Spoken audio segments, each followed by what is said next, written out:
Shalom, semangat pagi Bapak Ibu Saudara yang terkasih. Mari kita membuka kitab kita dalam kitab Bilangan pasal yang ke-21 ayat 7 sampai dengan 9. Demikian firman Tuhan. Kemudian datanglah bangsa itu mendapatkan Musa dan berkata, "Kami telah berdosa sebab kami berkata-kata melawan Tuhan. Dan engkau berdoalah kepada Tuhan supaya dijauhkannya ular-ular ini daripada kami." Lalu Musa berdoa untuk bangsa itu. Maka berfirmanlah Tuhan kepada Musa, "Buatlah ular tudung dan taruhlah itu pada sebuah tiang, maka setiap orang yang terpagut, jika ia melihatnya, akan tetap hidup." Lalu Musa membuat ular tembaga dan menaruhnya pada sebuah tiang, maka jika seorang dipagut ular dan ia memandang kepada ular tembaga itu, tetaplah ia hidup. Saudara yang terkasih di dalam nama Tuhan Yesus Kristus, bangsa Israel, mereka bersungut-sungut ketika mereka sudah keluar dari negeri perbudakan di Mesir. Dan Tuhan marah, lalu Tuhan mengirimkan ular sehingga banyak bangsa Israel yang terpagut ular dan mati di sana. Dan akhirnya mereka menyesal akan apa yang mereka lakukan karena mereka sudah melawan Tuhan. Dan minta tolong kepada Musa untuk menyampaikan itu kepada Tuhan, bagaimana supaya mereka terhindar dari itu. Maka Allah memberikan satu syarat, supaya Musa membuat ular dari tembaga dan menaruh di atas sebuah tiang.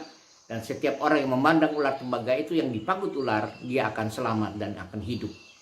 Nah, saudara yang saya kasihi di dalam nama Tuhan Yesus Kristus, bukan semata-mata ular tembaga yang dipandang di sana.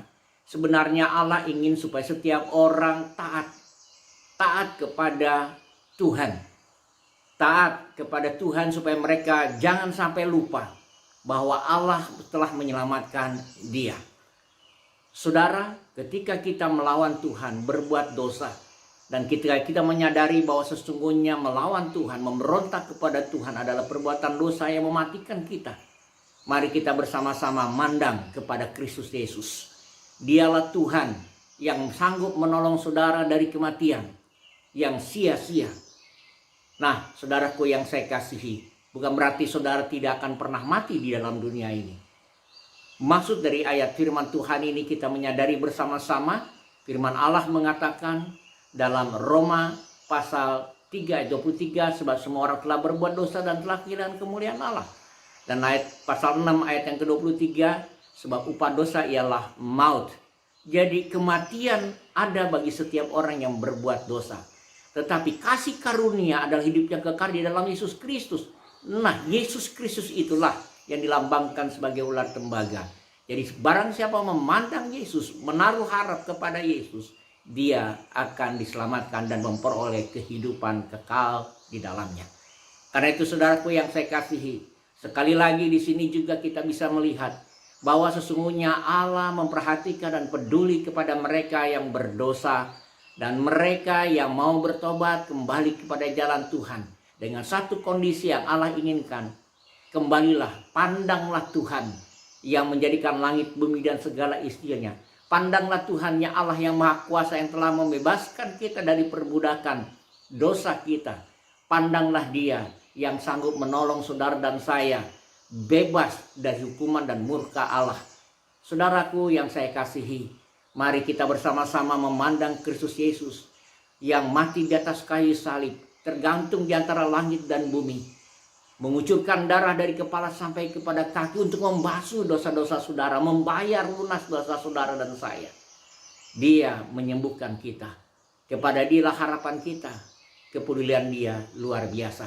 Tepat kalau dikatakan kita ditebus bukan dengan barang perak atau emas, tetapi oleh darah Kristus yang sangat mahal.